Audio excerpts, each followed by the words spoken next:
Hi, guys. Welcome to Dead by Tomorrow Interviews. My name is Daniel Winter, and my co host is Andrew Monroe. As we explore different topics that are worth thinking about today, we want to bring in guests to share their own unique perspective. We hope you enjoy hearing from our guests as much as we enjoy talking to them. Hello, ladies and gentlemen. Welcome back. We have another special guest today. His name is Derrick Brownie. And this one is interesting because I've known Derrick for a while, but we actually only met I think briefly for maybe 2 minutes.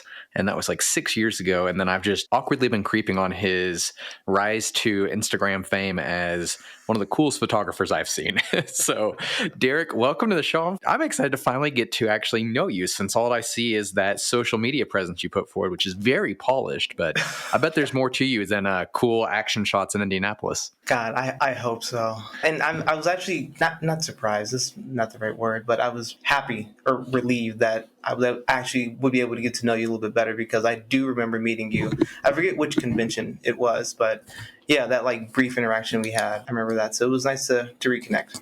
Well, let's jump into a little bit about you. You do photography, you model your stuff, you do your own modeling for your photography, and you have this crazy killer style. What else do you do besides those two things? So, okay, those two things are actually my hobby.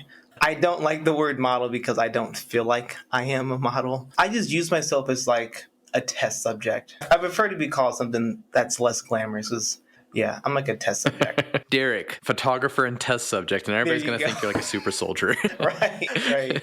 So yeah, I do photography. I take pictures of myself, but outside of that, so this is actually my hobby, the stuff that I do for Instagram. But my day job is very boring and mundane. Where do I start? Straight out of high school, I had no idea what I wanted to do, but I was like, I need a job. I need to do something, because I just can't sit around and not go to school, not go to work. I don't want to be a bum, but I think I graduated in 2011 from high school. And during high school, I finished all of my, I guess you would call them main classes, like your English, your math, your social studies. I knocked all of that out my freshman and sophomore year. So my junior and senior year was just mainly the fun stuff. I took an acting class.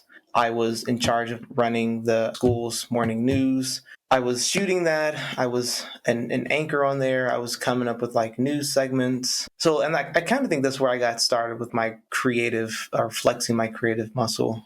So after high school, still, like I said, I had no idea what I wanted to do, but I needed a job. So my mom actually knew someone who worked at a university here in the city. She said it's a great little part-time thing, just until you figure out what you want to do. If you want to go to school, you would already be working for a university. You can just go there. So I was like, well, let's just try it out and see how I like it. 8 years later, I'm sorry, I'm probably doing the math wrong, because I started in 2013 and here you are 2021. That's 9 years? Yeah. We don't judge math literacy on the podcast, for Andrew's Thank goodness. Good. Well, I appreciate that. So X amount of years later, I'm still working at the same university. My current title is program coordinator, although it will be director starting this summer, because they recently terminated my boss's position, but the work still needed to be done. And they terminated her position because of COVID, and she was very expensive to have on staff. So yeah, they were less students are registering to go to college, and we have to cut costs where we can. So they terminated her position, but the work still needed to be done. So my workload increased because I still had job duties, but I had to take on her role, I had to take on my role. And then on top of that, I'm also the department's social media strategist. So that's probably what you're all here for, is that part of what I do. I would say that is where I started with social media and kind of getting my feet wet, because that's actually not what I was even hired to do. They just happened to give me the role, because they were like, you're young, you know how that kind of thing works. And I was like, I think it's funny that you think that I think I know, but okay. So yeah, that's kind of what I do for my day job. So program directing, social media strategist at a university. But with that job, I have not a lot of downtime. Well, lately I don't have a lot of downtime, but when I did have a lot of downtime, that's when 4 years ago, I would just go out, take pictures of my outfit for the day and go from there. So that's awesome. So if I'm understanding correctly, you started working with university before you were even necessarily attending school and just got your degree, continued to stay on with them. And what that's looked like for you is just an opportunity to grow into roles that maybe you weren't even necessarily qualified for, but you became qualified for it. And it kind of fed into a hobby and a passion along the way, right? Pretty much. You are like 95% correct. So the only thing is I still haven't completed my degree, but as I've just been like working, because this is, so I've worked with two different offices, but in the second office that I work for now, I just kind of like have worked my way up the ladder and applied for jobs that I already had the experience for. So, and the funny thing is, like, when I applied for the job that I'm at now, they had interviewed, like, I think like they said 15 people, and they all had their degrees, but none of them had the experience.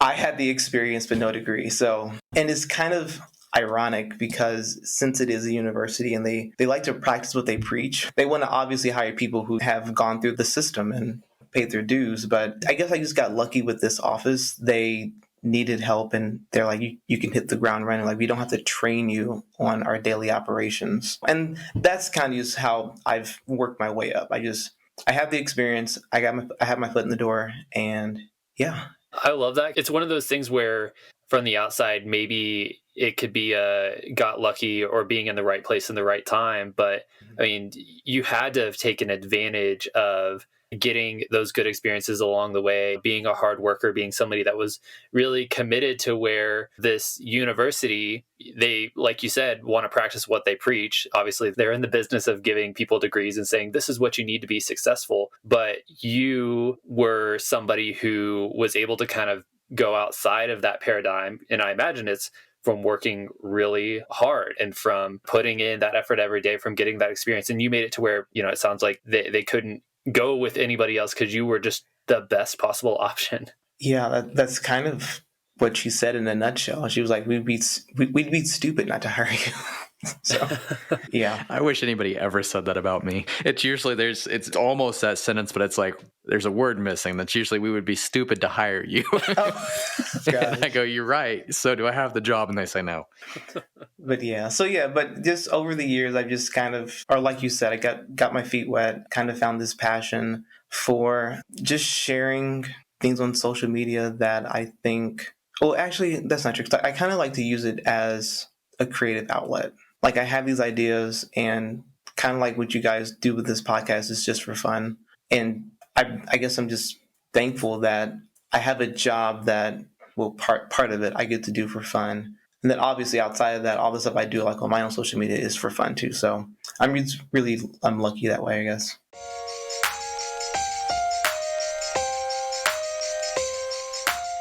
So let's talk about the social media on the personal hobby passion side. That's because you went whenever I first met you, and we'll get to that in a little bit because I think there's some underlying currents we need to explore. But you right now have a very consistent photography and style social media presence on Instagram, which everybody listening needs to go check out Derrick's Instagram because it's cool. It is inspiring to see all the different shots you do in this cool city, and you have great fashion sense. And there have been multiple times where I'm like, I need to get those clothes. That looks great. So like you've got it nailed down. How do you find time with a day job to do all that? Because it looks very time consuming. And it is, especially now since I'm like, so my boss has been gone about a year now because they terminated her in April of last year. So to say that it's time consuming is beyond an understatement now. I don't know how I do it anymore. Like, I have a calendar of stuff that I like want to shoot, or like if I have ideas that, hey, this would be like a really cool shot, or maybe I should wear this on this day. So honestly, without my content calendar, I probably wouldn't have time to do anything for social media. So yeah, that's how I find time now. And I think that's about it. Yeah. Content calendars kept me on track. Yeah, those kind of rule my life now as well. But it's one of those things that on some level, it kind of sounds lame to be like, yeah, I have, this calendar and this schedule and all this stuff that's planned out. It kind of sounds so like corporate, but if doing that gives you the time to be able to pursue your passions and the creative things, it's like, That's worth it. And on some level, that's the only way you really get stuff done whenever you get busy is by scheduling it out. Yeah, I would completely agree. And since like my day job takes up so much of my time, like I need that release or that just like couple of hours of just like doing my hobby. So, but if honestly, if I don't build it into my schedule, then it won't get done. Or something else will jump on my calendar and now that time's gone. So I actually have to like block off time for my hobby, which yeah, it does sound corporate, but you know, hey, you have to do what you got to do. That's true. And so when you're planning out a photo shoot, when you're planning out something that you want to either set up or you see something cool, is it, I guess I'm just curious, is it you're driving and you see something, you're like, oh, that would be awesome. All right, I need to schedule like next Thursday. And like what goes into planning those types of shoots? And then what all do you have to prep? Like what all do you have to prepare? You said it's time consuming. What all goes into that? Yeah, good question. It's kind of hard to explain, but I'm gonna do my best. If I get an idea, it normally comes from when I'm like my subconscious like just kicks in with like what I'm doing, like something that requires like no brain power. So if I'm showering, sleeping, driving, walking, that's normally when I'll get an idea and I'll either like jot it in my or put it in my phone, try to find some inspiration pictures that kind of match what I'm going for so I can save it for later and come back to it. So that answers that question. What was your second part of the question? Yeah, and that's a great answer, by the way. And so the second part is when it comes to actually doing the photo shoot, what kind of equipment are you bringing? What kind of setup does that require? What makes that so time consuming? So that part isn't as time consuming only because I travel with all my 3 cameras and 2 tripods pretty much everywhere that I go now. So that kind of helps because honestly, and then sometimes it'll be like a spontaneous thing. I'll just, like you said, I'll be driving somewhere and I'll see this spot that I have probably driven by 100 times, but the light's hitting it differently that day. So I will pull over, illegally park somewhere, turn on my blinkers, jump out, throw my tripod up, and get the shot. It's funny. I've been to Indianapolis twice, and it's a really cool city for the record. It's so different compared to like even Dallas is kind of okay on parking, but Amarillo's parking, you can just about do whatever you want as long as there's a space your car fits into. You're good to go. So I can't even imagine the extra hurdle of finding parking in a big city with real cars driving around. Yeah, and downtown Indianapolis is, and probably to comparison to where you are, is probably pretty small. I would say during the week, it's pretty packed, even during COVID, just because we have so many businesses downtown and the city is constantly building more. So more people are moving here. And yeah, our skyline is changing almost like every month, feels like. But yeah, parking downtown can suck, especially throughout the week, and especially like on the weekends. But yeah, sometimes I like park like in front of, like in the street if I have to, which has happened a couple times. But yeah, Indianapolis is, like I said, it's a small city, but I kind of like that it's so small and it doesn't have a ton of people trying to do what I do. I guess I was like, oh, but actually, Daniel, I think it was you who asked, like when it comes to like planning things and like how I actually use my calendar. I do have dates in my calendar that are like coming up. So I'm looking at my calendar now. Like, for example, on April 22nd is Earth Day. I obviously have an idea for that. And if I can shoot it tomorrow, now I'm done for that day. So like that kind of thing I'll do. I'll plan in advance so that I can shoot as much as I can in a day or a weekend so that it's already ready to go for the future. And like on April 25th, I have the Oscars coming up. I love how intentional you are with that. And something that you said that kind of stands out to me is the fact that you keep your cameras and your tripod in your car, and what you're doing, it's something that we've talked about a little bit before when talking about a book called Deep Work, which is, it talks about how hard it can be to really get into these deeper creative spaces where you're creating something sort of meaningful, because it takes time and effort and energy to get into that space. And kind of a cheat, sort of a hack, is to set your environment up to where you don't have near as many barriers to let you get into that type of space. And so you're doing that, right? By having all of your cameras and your equipment right there in the car. If you see something, you can act on it immediately, as opposed to maybe you drive by the space and you see it and it looks really cool. And you have to take a picture and say, okay, I need to come back here somewhere down the road. That just so much decreases the likelihood that you would actually do it versus being able to just hop out right there. You're absolutely right, because now you just have like this delay, and I don't know about other people, but like when inspiration hits, if you can act on it right then, you'll be able to kind of get what you're going for, I guess is what I'm trying to say. Because if you have inspiration one day, like that could change, or like your vision could be different 2 days from then, and now like that inspiration is gone. So yeah, I would say always being able to, and I guess that's why I travel with it now, is because I had so many missed opportunities where I was like, man, that would have made a really good picture, or man, that would have fit the idea that I had before a shot, but I don't have my camera on me. So yeah, I've learned from not having it to always just have it just in case. Even if I don't take a picture that day, it's just good to have. Totally. And I'm going to do a hard pivot real quick. So you're on Instagram a lot, have a big presence there.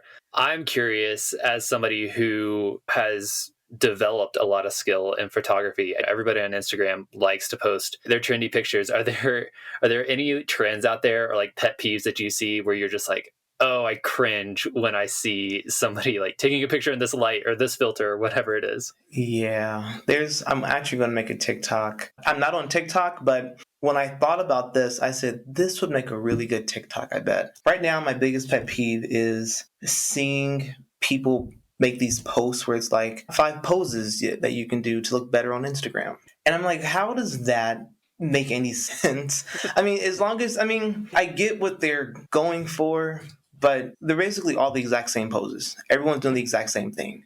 And I'm like, why does no one notice that all these videos are the same? You're going to have the exact same looking feed if you follow these steps. So the TikTok video I'm going to make is how not to pose to avoid having a basic Instagram feed, because it bothers me so much. I respect the influencers of the world and what they do. I don't consider myself an influencer, by the way, but I don't want to see the same one step, look away, grab your jacket kind of poses. It's bland, it's boring, and yeah, that's my biggest pet peeve. Like the little head tilt, like, hey, tilt your head, look up and to the left, and like you're like, I saw 30 different girls do that this morning. Exactly. And it gives you get so fatigued by looking at that. It kind of takes away the moment. Well, I've got bad news for you. Okay. You have influenced some of my fashion choices. So you might not be like an influencer with a capital I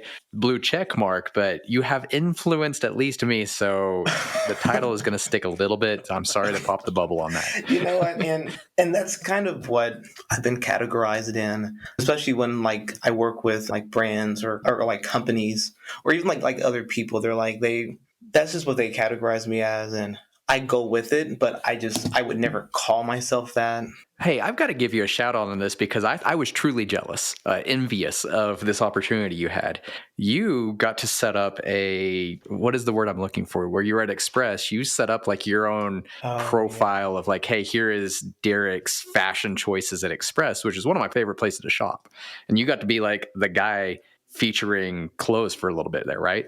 Yeah, that was actually, I think, one of the more fun experiences that I've had working with a brand, only because that was more like, it was more than a collaboration. It felt more like a partnership. But yeah, so they say, okay, here's 30 clothes that we want to, push for fall. Can you curate how you would style these? And we will set up 3 mannequins in the store and promote this as, this is your collection. When they asked me that and they were offering to pay this huge like lump sum of money just to do that, and I was like, are you sure that you want me to like be in your store, like to have my face in there? And that was one of I think the best experiences that I've had. That's super cool. I'll try and find a picture and I'll link to it in the show notes for anybody that wants to see Derrick's collection there. That's amazing. I also love Express, and I'm curious, did you get to meet Steph Curry because of that? Because I know he's an Express guy as well. No, unfortunately, I didn't get to meet Steph Curry, but yeah, he is. They do like to use him. That'd be a cool stepping stone. Next time, ask for that instead of the money. Exactly. Yeah.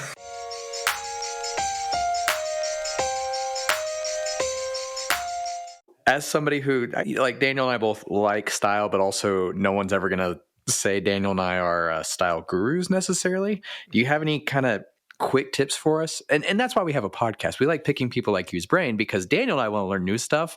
And so we like, hey, we're going to do a podcast episode with you and trick you into teaching us things. And then you have to do it because it seems like it's useful on the podcast. Hey, it's smart. Hey, I don't. That's a really good idea, actually. All right, if I could give you, let me see. I'm gonna try to give you at least 3 tips. Make sure your clothes fit you.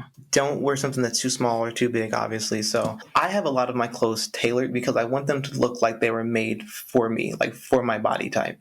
And that just gives you a sense of refinement. It looks like you paid 3 digits for a shirt if it hugs your body the way like a shirt should. So that's one piece of advice I would give you. Colors are important. How you put colors together also kind of tells a story about you. I mean, and this isn't a bad thing for people who wear like loud colors, but if you wear the reds, the bright blues, and some yellows, people are going to think that you're fun and outgoing. But if you want to have more of and this is probably subjective because the way people see color and color palettes is whatever they think, but this is just my personal opinion. If you wear those loud colors, people are going to perceive you as being fun, energetic, and outgoing. But if you're more like me and you wear more subdued colors that are like monochromatic and go with each other, I try to give off a feeling or a sense of like sophistication and I don't know, professionalism. I don't know what I'm saying.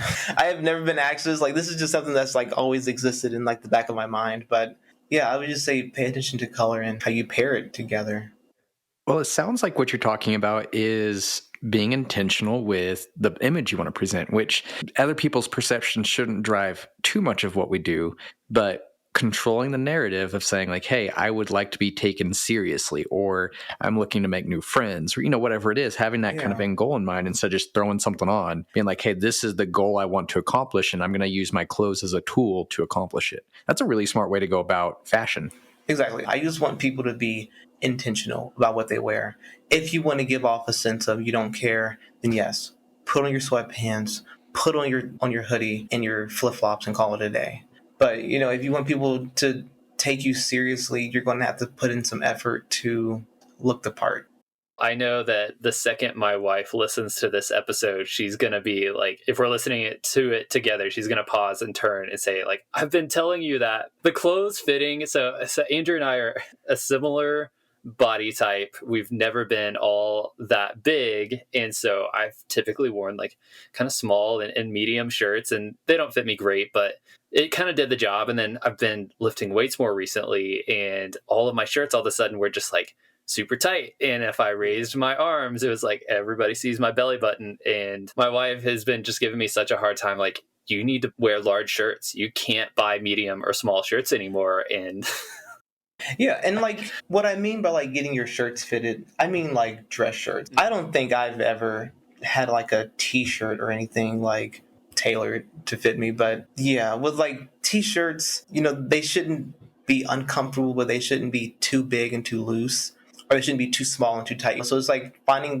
like your wife's right, finding that nice median. If you are medium, where there's not too much hangage on your shirt sleeve, then I think you should go with the medium. But yeah, just finding something where it fits you perfectly is the way to go. Yeah, no, I think that's great insight. And I also love the idea of whatever you're wearing, like, it's not that you have to dress to the nines, like wear nice slacks and nice shoes and all that stuff every day, because maybe that's not the message that you're trying to convey. And I think about at my job, we're a fairly casual company, and sometimes we have what we call super casual Fridays, where you can roll up to the office in athletic shorts and maybe not quite a tank top, but loose fitting shirt. You can wear a hat, all that sort of stuff. And in my job, I do interviews pretty often for new hires. And so I, on purpose, on Fridays, if it's a super casual Friday and I'm doing an interview,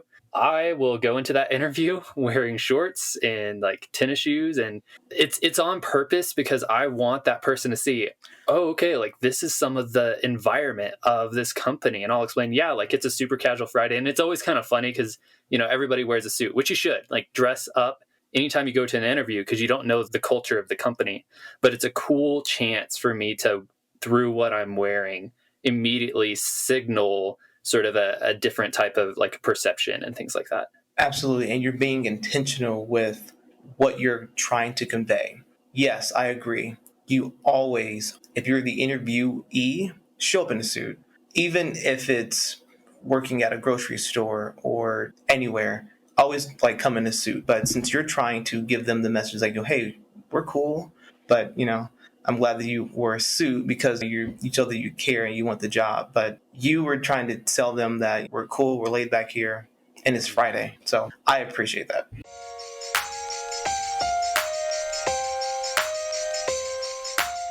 Okay, I want to ask you about tennis because I took some time to go through some of your social media, check out some of your recent posts, and I've seen that you've been playing a little tennis. Andrew and I actually were doubles tennis partners in high school. So we've played a lot of tennis. And so is that something where, did you play that growing up? Is that a recent hobby? Like what has tennis meant for you? So you know how people only show the best parts of their lives on Instagram? Oh, yeah. I'm terrible at tennis. I am really, really bad at tennis. But I have a tennis racket and I love to play. So I never really played it in school. I only kind of picked it up these past maybe 2-3 years just because I wanted to so I'm not really a sports person, if you haven't noticed. I will watch like some like soccer games or actually some tennis games, but I'm not really that big into sports. But I wanted to start playing them because it's a great, also I've been going to the gym a little bit lately too, but it's a nice off day thing to do to keep your body, I guess, active. So I've been playing tennis with some friends. And yeah, I'm completely awful. Terrible. I don't know why you're taking pictures like I'm like a pro athlete, but yeah. Do not feel bad about being bad at tennis. I have been learning recently that all the other sports that everybody plays, they don't put the same amount of effort to get even slightly decent at tennis. I'll meet someone, talk to them, hey, I played tennis. Oh, that you played soccer. That's cool. And we'll talk about it every single time. Football, soccer, basketball, all these people that play these other sports, they played them as like a hobby. Like they're pretty good. Tennis, and Daniel can attest to this, for us to even get decent at tennis, it was a year round, every single day for hours, every day, forever. Like, and even now, like I'm not great at tennis now. I've still got muscle memory, but like I'm not a good tennis player anymore. And that was 6 years of like true dedicated work. Other sports, it's just like, yeah, I played soccer. We'd play, on season 3 months and then like do stuff throughout the year. But it wasn't this like dedicated everyday torture chamber that they put themselves into. So tennis has a super, super steep learning curve. So does it? If you're able to hit the ball, you're doing great. Okay, well, yeah, I'm able to hit the ball. I can't direct it, but I can hit it. Yeah, I will attest to that. Like, I was talking to somebody about this the other day. I think during tennis season, it was probably legitimately 5 or 6 hours of tennis a day. And this was 7 days a week. Because during your weekdays, you have tennis at school, you have tennis practice after school, and then you have like a hitting club that night at the local tennis center. And then you play tournaments most weekends. And I started doing that before my freshman year in high school and got okay at tennis by the end. I'm also an okay tennis player. And that was so many hours versus literally any other sport. I think if I'd put all of that time and effort into it, I'd probably be not collegiate sport level, but probably at the top of like a lot of rec leagues and stuff like that. Gotcha. So you're doing all right. Well, good. Yeah. I'm glad to know I'm not the worst player on the planet, although sometimes I feel like it. Do you go play with people, or are you just hitting by yourself, or is it more of a photo shoot opportunity after hitting the ball on the backboard a few times? A little bit of all that. I do play with some friends. We actually get together to play. I don't know if you know what pickleball is. Mm-hmm. Yes. You do? Okay, yeah. So that one I'm actually much better at that. But we like to switch it up and do tennis every now and then just to practice our, I guess, hitting speeds. Because in pickleball you're not going to be slamming the racket against the ball. But anyway, so they just like gives us some variety. But yeah, also it's a photo shoot opportunity because either like the lighting's good or I like my tennis outfit that day. Very cool. I like it. And pickleball's fun. That is a fun sport. the cool thing about cities as well is I feel like you can find some tennis courts in some pretty cool areas. It's not quite to like a golf course level, but it is cool to drive by and be like, oh, this tennis court is in like a really picturesque location and just be enjoyable to come out here and hit just because of the scenery. And that's what I find a lot here too. Like, I guess living in the Midwest, everyone lives in the suburbs, and recreation or like sports recreation, we have a ton of basketball courts, like outside and indoor basketball courts, soccer fields, tennis courts. We're getting more pickleball courts here. People in Indiana take sports very seriously. So we have a lot of places to play, to change up the different scenery. So yeah, I would say that's probably why I like to get photos in when we are out playing, because the scenery is nice.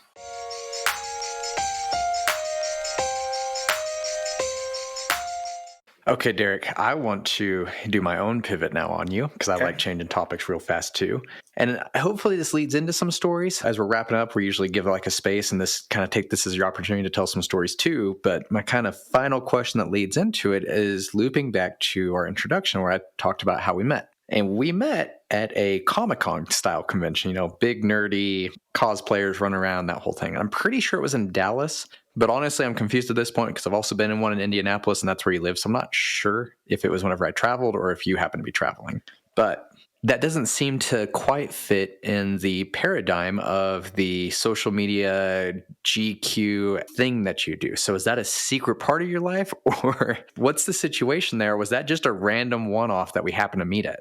So you're probably here in Indiana because I haven't been to one in Dallas yet. But so was it Gen Con then? It was probably Gen Con. Wow, that must have been like a long time ago. Because a while ago. Yeah, because I haven't been to Gen Con. I think I went to that Gen Con that one year, and I was like, wow, this is not for me. Like I come for the cosplays, but I would never like pay a 3-day pass again because I'm not like into board games. So that must have been that one year that I went that I met you. And wow, good. So you met Austin Fielding then, who was like 2 episode guests ago, because that's who I went with to Gen Con. Probably. So I hadn't quite figured out where that was at, but yeah.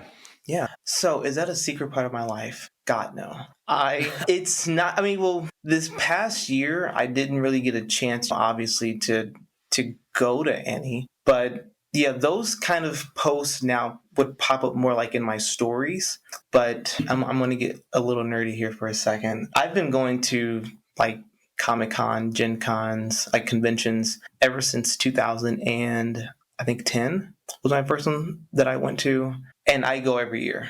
I go all the time. I love the environment. I love the energy around being around people in cosplay and who share interest in like the nerdy crap that I like. I mean, I love going to those. Is it more of a photography thing, or is it more of you just enjoy anime and comic books and TV shows and that kind of stuff? So I just go for the experience. I'll have my camera with me. I do go there with the intended purpose of taking pictures of other cosplayers because I appreciate seeing the craftsmanship that they put into their costumes. So I'll go down there with that intended purpose. And also, it's just really great to people watch at these conventions. If you just like grab a snack, pick a seat, and just literally watch people walk by you and see people like in their element, because I would say during conventions, people in the convention feel like they're surrounded by like-minded people and they kind of let their guards down and they're just like themselves. So I would say the best people watching is during those conventions. So I will go down there to take pictures, people watch, buy a couple things, just like be in the surroundings. I'm with you. That energy and the freeness of what most people I'm not going to say they keep it under lock and key, but there's almost that stigma of the nerdiness and all that jazz. And it's just completely, not only is that removed, but it's almost supercharged. Yeah. And so the energy is just a whole different kind of thing. It's cool. If you've never been before, you don't have to pay to go in and just like, well, obviously you have to pay if you like want to go into like the show floor where they have like the vendors and everything. But if it takes place in a convention center, there's normally like hallways where people are like gathering or they come to buy their tickets. If you've never been to one of these conventions, I would just go into like that space and just pick a seat and just like watch people be themselves. I think that's one of the most fun parts to actually go and experience.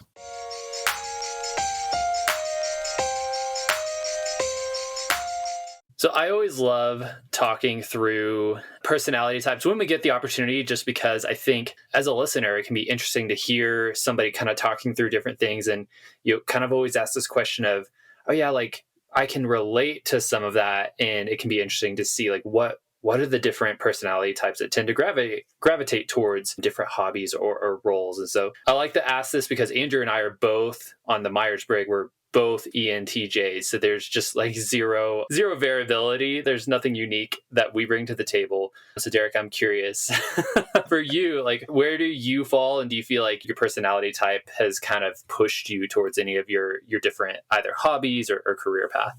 So I've taken the test like 3 times just to make sure that it was right and I get the exact same one every time. So I'm an INFJ, and I definitely feel like, because I just pulled it up just now just to like reference to it, definitely I'm sensitive to criticism. So a lot of these things that they have listed on here have affected the way I go about my professional life, I guess. So definitely avoid the ordinary. God, yes. Like that is like the epitome of my personality. I do not want to be like everyone else, because it's just like we were talking about earlier. Being bland is not memorable. And so being sensitive to criticism, is that hard when like you're with doing all of the photography, like you're kind of bearing your soul to the world and saying like, this is who I am. Like, is that tough? Yeah, and it doesn't help that like every picture, like my face is like dead center in the picture. So it's not tough only because, and I guess I'm also just lucky that I don't have such a huge following that I get the trolls in there. So thankfully, everyone in the comment section, all the DMs I get are people who are giving me genuinely nice comments. And I would actually welcome if someone wanted to get on there and say, oh, I like this picture, but you could maybe fix your face, or I don't know, fix your teeth. That sounds hurtful. It does sound hurtful. I would probably take a week off from posting anything, but sometimes I feel like I need that criticism, and I will admit I am sensitive to criticism, like especially if it's not constructive. But sometimes I welcome that, because I know what I need to do to hone my craft and what I do. And that's just not even like with photography. Like when my boss would give me my annual like performance review, I would say be as brutally honest. I said I want to do a good job. I can't do that if in my mind I'm doing everything right, but I'm getting 99 things wrong. So I want you to tell me if I suck at my job. I feel like that constructive criticism and also that criticism from somebody that's trusted, that can be really valuable. And it sounds like you have your head in a great place there. Do you find that any criticism, even from somebody that maybe they don't really know you or they don't have a good point, still lands for you? Like it still impacts you? That's a good question. I would say no off the bat, but that's just like me hypothetically thinking about it. Obviously, if it were to happen like in real time, it might hit me differently, especially depending on how they deliver it, because I think delivery is so important. You could fire someone, but if you say it in like a nice way, they'll probably leave happy because of the way you delivered it. So yeah, it would just depend on how they delivered it. I don't know if it would land the same way. I don't know, but like if it was like a complete stranger that came up and said, "Hey, I saw your picture on Instagram, and yeah, you look like a little orange or something." I don't know, like what they would say, or like say, "Oh, like I hate the way that you pose." But I would say, "Okay, I don't know you, but I appreciate you taking the time to check me out and to give me this feedback." I don't really know how to answer that. Yeah. Yeah. No, I just think that that's an incredibly healthy perspective, and that's encouraging to hear, because I don't think everybody takes that mindset and just feels like any criticism received is like a personal attack, and it's not. No, it's not. And some people, especially from like, if a family member tells you, if a close friend, sometimes if it's people who's been like, I guess, following you like in your network for a while, some of them have good intentions, and if you take everything as if they're like trying to attack you or it's attacking your character or it's like a personal thing, there's no room to grow from that. I mean, because you're like in your own way at that point. I welcome criticism.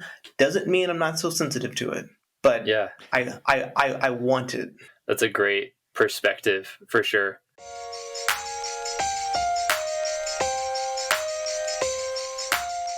Okay, I do want to pivot now, but I would love to hear just any interesting stories or run-ins or mishaps with photography, right? Like you talked about how you sometimes just literally stop your car and throw on your blinkers, your hazards so that you can go get a picture. Have there been any just like funny, wacky situations you've come across? Multiple. I think I've lost track of how many times when I've pulled over and something weird has happened just because they see me standing there like in a suit with a tripod in front of me and I'm like posing. So one happened, and I'll have to send you the picture so you know what to refer to. But I had an idea and it was a picture with a tennis racket. I had an idea to take this picture because I just bought this cricket sweater from Brooks Brothers. And I was like, man, this would look really good at this performing arts building, kind of like near where I live. So I go there and I get my tripod out, I pull over and I'm snapping away. And this normally happens. A security guard comes out because most places are like, you can't shoot on the property. This is private property. You have to pay or something like that. So, and which is fine. I totally get it. But I try to stay as near to the sidewalk as possible because the sidewalk is obviously public property. But I think I was like a little too close to the door or something. But this security guard comes out. So immediately I'm just like, oh God, here we go. I'm just taking a picture of myself. I'm not planning to sell these photos. Please do not arrest me or take my camera. And it was the weirdest thing. The guy was like, he's like, do you need any help with with taking your pictures or anything? I'd be happy to take it for you. And it was really weird. It caught me off guard because normally I'm used to like the kind of rude security guard who like, hey, you can't be over here. But he came out, he was super nice. And he was like, he actually was telling me how to pose to take the picture. Way. It was kind of funny. That was one of the better experiences I've had. That's so uplifting. Did you take his picture? No, I should have. I should actually go back. His name was Frank. He was really nice. I should probably go back. Way to go, Frank. Yeah. So that was one. God, what was the other one? Because I think Frank is just like taking over my mind now because he was so nice. No, that's such a good story. Yeah, another weird one. It involves security guards. I don't know if you guys have ever been to our airport here, the Indianapolis International Airport, but they win all kind of awards every year for having like the best designed building or airport in the country. So it's a very beautiful place. So if you've never been, I would say Google it, look it up. You'll see what I'm talking about. It looks almost like a space station, I think. But we have these like on like the north or like the left side of the building, it's like this giant wall of like these green windows. And when the sunset light hits it, it just creates like this golden like atmosphere of like light and brick, and it's just really nice. So one evening I go there, I have my tripod out and I'm snapping away, doing my thing, just trying to get my quick outfit of the day so I can go. And I see these 3 security guards come around the corner. And my heart just starts racing because I was like, oh God, this is the day. This is the day I go to jail for taking a picture of myself with my tripod. But they come around the corner and they're all like beaming with like smiles. And so that immediately caught me off guard. I was like, okay, what's about to happen? I was like, are they going to put me in jail but do it with a smile, or are they going to actually get in the picture? I don't know what's going to happen, but I am nervous. So they walk over and they're just like, what are you doing? Are you just like taking a picture of yourself? And I'm like shaking like, yes, just taking a picture. And they said, that's cool. They're like, well, go ahead. And they just like walked away. It was It was one of the most terrifying moments of my life. And I said, maybe I've gone too far with this picture taking thing. I said, maybe it's not that deep. But no, that was funny. They were super chill. They were like, well, go ahead. Let's just keep going. Keep doing what you're doing. Derrick, you have had a lot more positive experience with security guards than Daniel and I have. And we won't share our stories yet because I don't know if there's a statute of limitations on what we've done. But, Wow. Gee. but I've not had that. I've not had that chance yet. Oh, that's funny. Thanks for letting me know there's some nice ones out there. Yeah, they're not all bad. And Andrew, I think the big difference is, Derrick is trying to be respectful and taking pictures versus we were trying to figure out ways to get on top of the buildings, and that's definitely frowned upon. I might have to side with the security guard. I'm You joking. never I'm said they joking. were wrong. We're just unhappy that they found us. Yeah. Well, Derrick, thank you so much for coming on and taking your time out to hang out with us and sharing what were both very uplifting stories. That's a nice positive note from where I thought this was going to go on both cases. So thank you for that. Yeah, if you have me on again, I'll give you some of that one. Oh, I like the positivity. We need more of that. So it's Okay. all good. But sincerely, thank you for coming on. For everyone listening, please go check out Derrick's Instagram and his YouTube channel. We will have links to it in the show notes, but if you're one of those savants that can just Google somebody real easy, it's at the dark_night without the A on Instagram, and the cool with a E and EW, excuse me, instead of OO.